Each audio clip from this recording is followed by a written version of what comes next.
Hi friends, अब अपन आ गए हैं लास्ट टॉपिक इस चैप्टर के।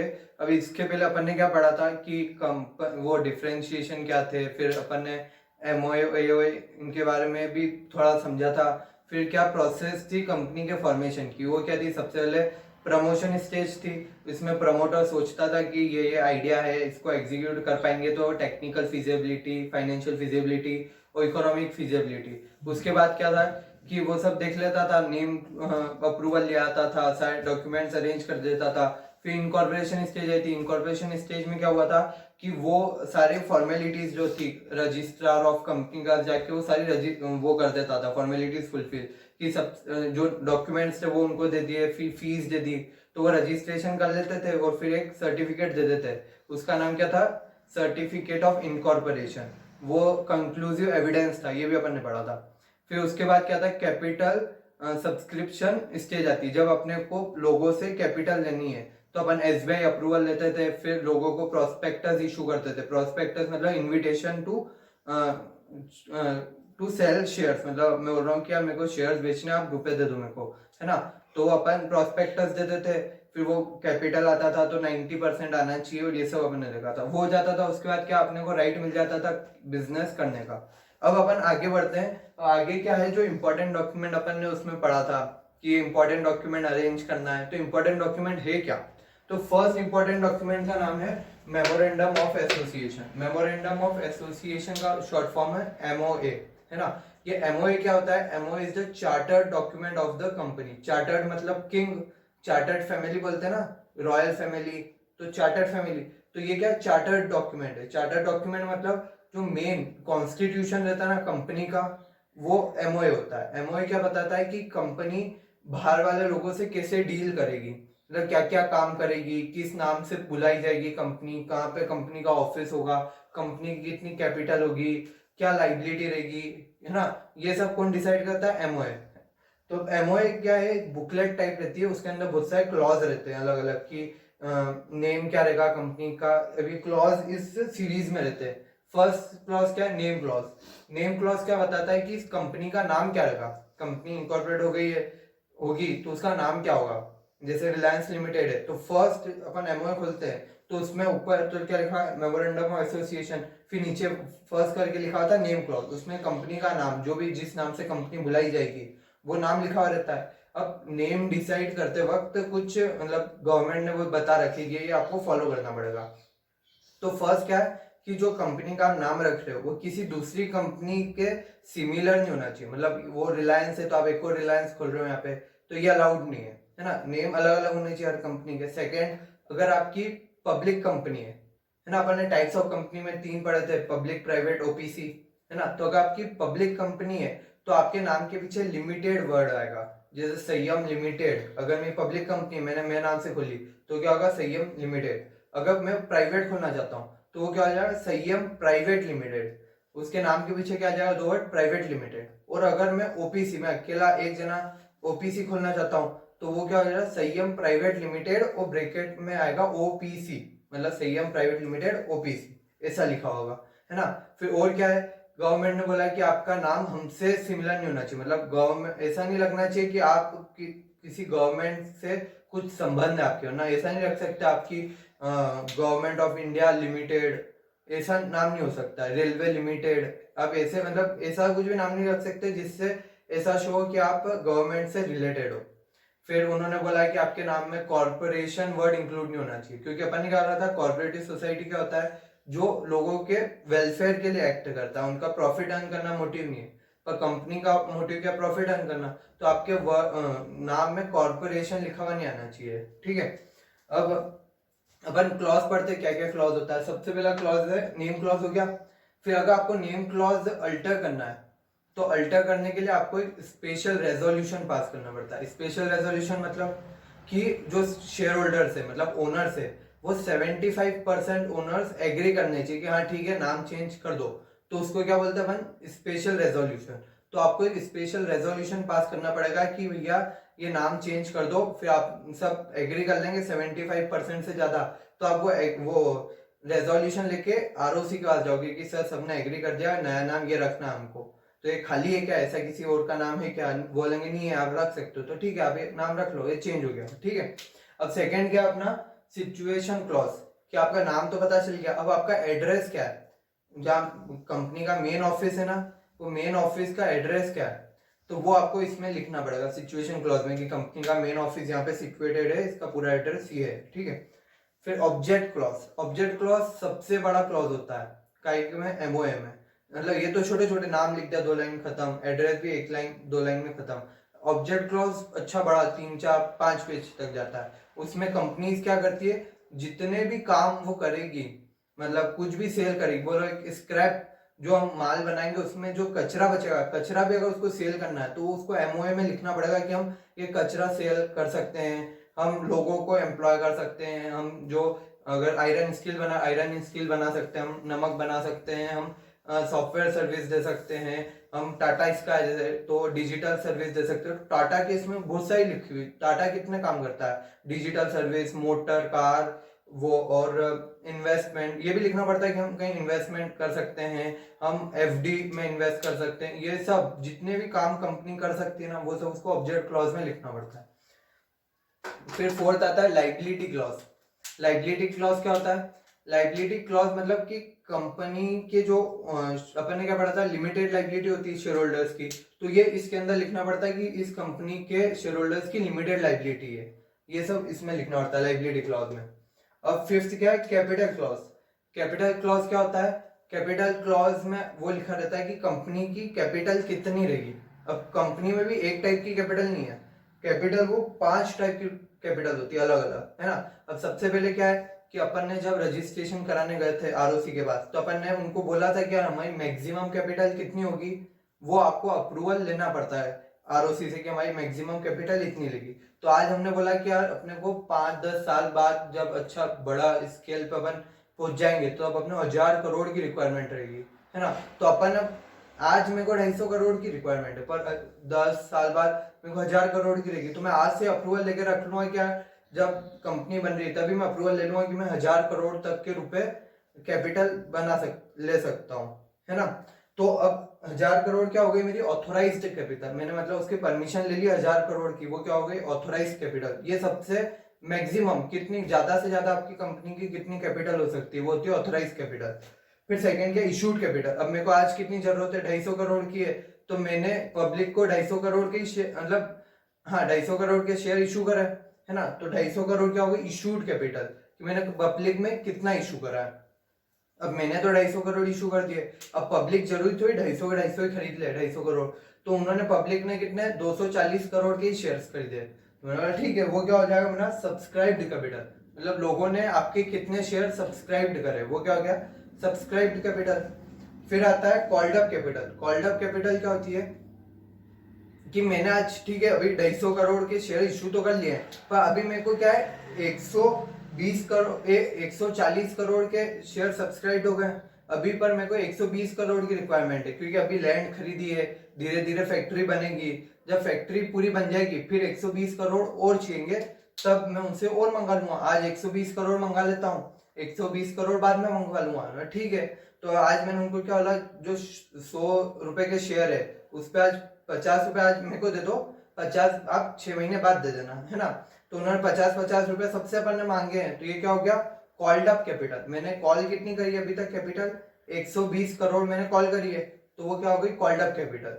फिर नेक्स्ट क्या पेड अप कैपिटल।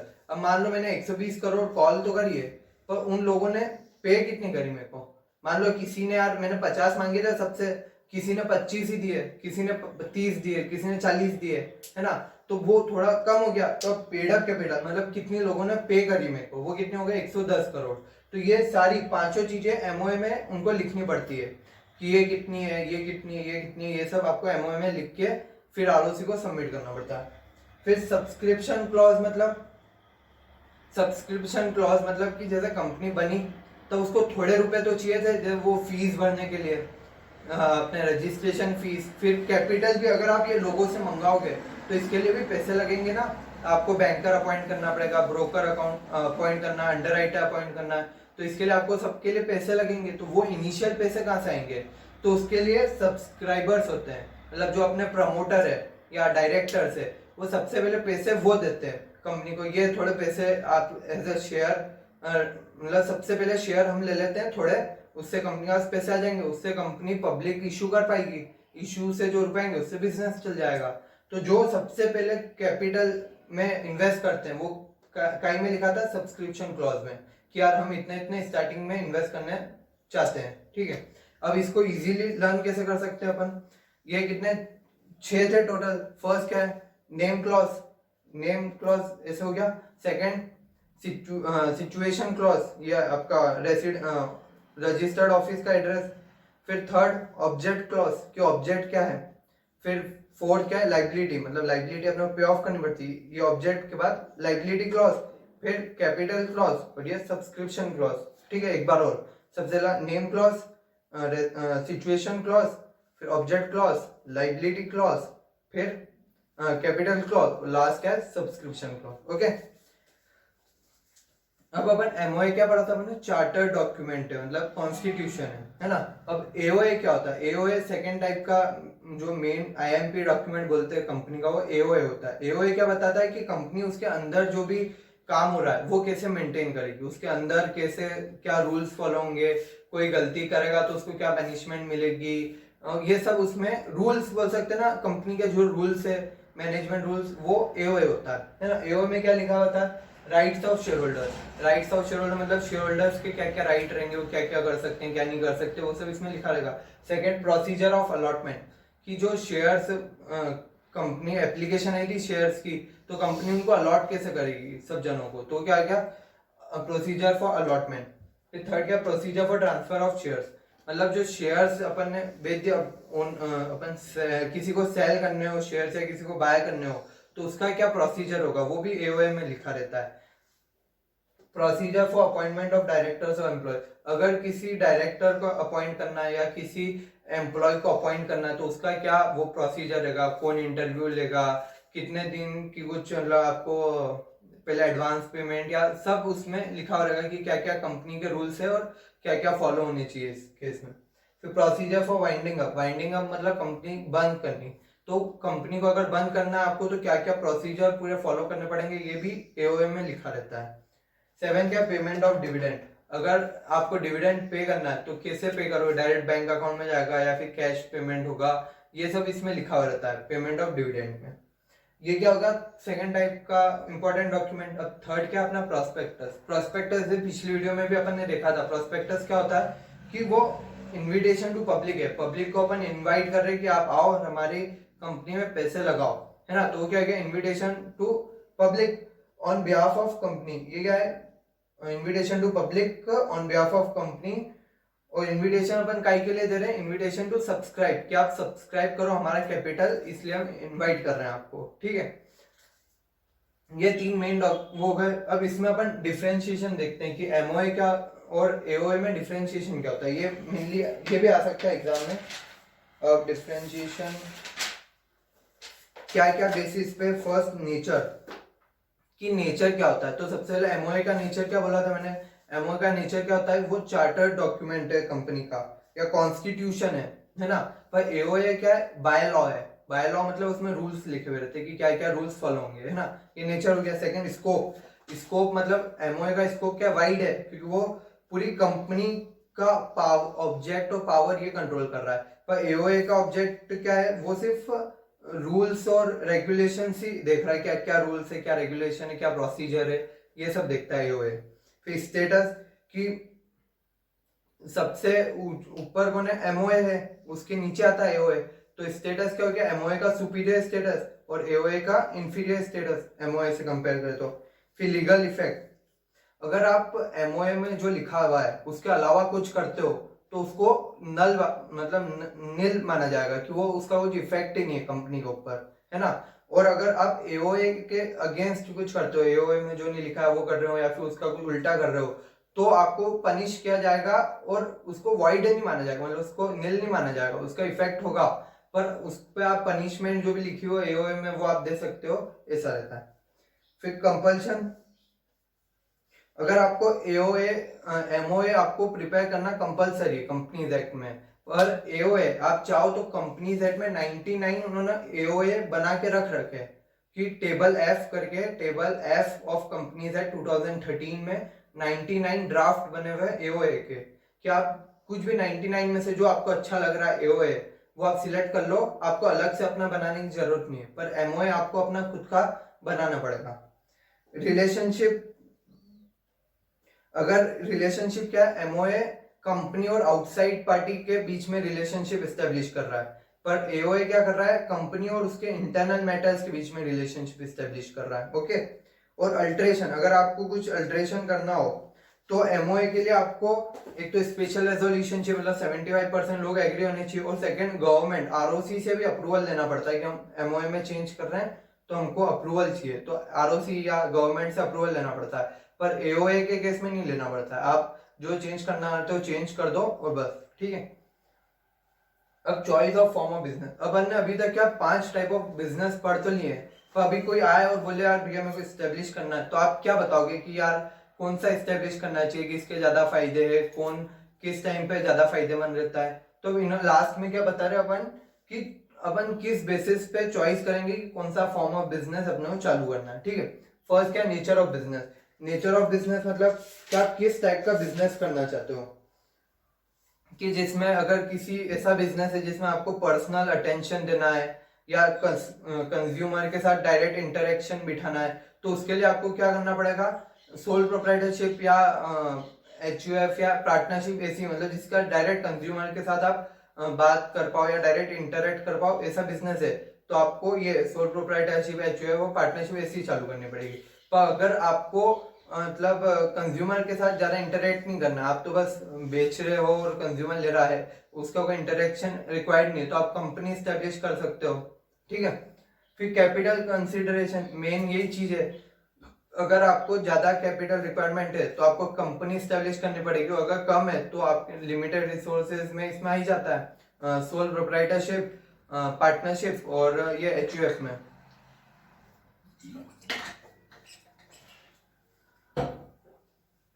थर्ड क्या है, डिग्री ऑफ कंट्रोल। सबसे ज्यादा कंट्रोल किस में अच्छा होगा, अपने कंपनी में, क्योंकि वहाँ एक्सपीरियंस्ड मैनेजर्स रहते हैं, सब पढ़े लिखे रहते हैं, तो वहां पे कंट्रोल ज्यादा अच्छा रहेगा। अगर आप चाहते हो कि आपके बिजनेस ऐसा है जिसमें कंट्रोल की रिक्वायरमेंट बहुत ज्यादा है, तो क्या आप कंपनी स्टैब्लिश करोगे, और या फिर पार्टनरशिप, क्योंकि उसमें भी पार्टनर्स में सबके सब एग्री होते तो ही कुछ काम होता है ना, तो उसके लिए आप कंपनी पार्टनरशिप ये स्टैब्लिश कर सकते हो। अगर ज्यादा कंट्रोल नहीं चाहिए तो अपना एचयूएफ है या फिर सोल प्रोप्राइटरशिप ये चालू कर सकते हो अपन। लीगल फॉर्मेलिटीज, सबसे ज्यादा लीगल फॉर्मेलिटीज कहीं में, कंपनीज में, यस। तो कंपनीज के अगर आपको ज्यादा लीगल फॉर्मेलिटीज के ठीक है, आपको लगता है कि मैं लीगल फॉर्मेलिटीज कर सकता हूँ इजीली, तो आप कंपनीज के लिए जाएंगे। अगर आप चाहते हो कि यार नहीं मेरे को लीगल फॉर्मेलिटीज के चक्कर में नहीं पड़ना, अपने को तो ये फोकट के कागज वागज इसमें समझ नहीं आता, अपने को तो न्यू काम करना है, तो आप सोल प्रोप्राइटरशिप, एचयूएफ, पार्टनरशिप इसमें जा सकते हो, है ना। लाइबिलिटी, अगर आपको चाहिए कि मेरी लिमिटेड लाइबिलिटी होनी चाहिए तो आप शेयर्स मतलब कंपनीज में इन्वेस्ट करो, कॉर्पोरेटिव सोसाइटी में इन्वेस्ट करो। अगर आप रिस्क मतलब बियर कर सकते हो, अनलिमिटेड लाइबिलिटी रखनी है आपको, तो आप सोल प्रोप्राइटरशिप, एचयूएफ और पार्टनरशिप में जाओ। फिर मैनेजमेंट एबिलिटी, ये अपन इसमें डिग्री ऑफ कंट्रोल में आएगी। मैनेजमेंट एबिलिटी कंपनी में सबसे ज्यादा अच्छी रहती है मैनेजमेंट एबिलिटी, और वैसे वैसे धीरे धीरे कम हो जाती है सोल प्रोप्राइटरशिप पे आते आते। फिर flexibility of operation, flexibility of operation सबसे ज्यादा कहीं में रहता है सोल प्रोप्राइटरशिप में, क्योंकि वहाँ फ्लेक्सिबल आपको जो करना हो करो, कोई रोक टोक नहीं है, कुछ नहीं है। पर जैसे अपन एचयूएफ में आते हैं तो वहाँ थोड़ी वो ज्यादा करता कंट्रोल कर रहा है और सबको आपको आंसरेबल रहते हैं। पार्टनरशिप में भी आप दूसरे पार्टनर्स को आंसरेबल रहते हो, कुछ गलती होती है आपको, तो उसमें थोड़ा फ्लेक्सिबिलिटी धीरे धीरे कम हो जाती है। कंपनीज के केस में तो बहुत कम फ्लेक्सिबिलिटी, क्योंकि उसमें आप तो अगर कैपिटल भी आपको बढ़ानी है तो उसके लिए आपको पूरे परमिशन लेनी पड़ेगी आरओसी से, और पहले खुद 75% रिजोल्यूशन पास करना पड़ेगा, है ना। तो ये बहुत वो हो जाता है कि आप नाम भी चेंज नहीं कर सकते हो, आप अपनी एड्रेस भी आपको चेंज करना है तो पहले सबसे लोगों से पहले ओनर से परमिशन लो 75% की, फिर आरओसी से जाके बोलो कि आप हमको चेंज करना कर सकते हैं, तो वहाँ फ्लेक्सिबिलिटी कम हो जाती है धीरे धीरे। फिर कंटिन्यूटी, कंटिन्यूटी सबसे ज्यादा कहीं की है, एक तो कंपनी की, फिर कॉर्पोरेटिव सोसाइटी, क्योंकि लीगल एग्जिस्टेंस है इनका, मेंबर्स में come and go but they will go for ever, मतलब जन्मों जन्मों तक युगों युगों तक चलते जाएंगे। पर जैसे सोल प्रोप्राइटरशिप उसकी सबसे कम है, वो ओनर की डेथ हुई तो वो वो भी खत्म हो जाएगा। फिर पार्टनर में भी पार्टनर की डेथ हुई तो वो खत्म। और एचयूएफ थोड़ा बीच का है, क्या जब तक फैमिली चल रही है प्रेम भाव से वो चलते रहते हैं, मतलब कर्ता की जगह नेक्स्ट आ जाता है, वो चलते, वो भी चलते रहते कंटिन्यू। ठीक है, अब ना आज ये सेकेंड चैप्टर का लास्ट लेक्चर था, सेकेंड चैप्टर खत्म हो गया है। अब कल से अपन थर्ड चैप्टर की ओर आगे बढ़ेंगे। ठीक है, थैंक यू।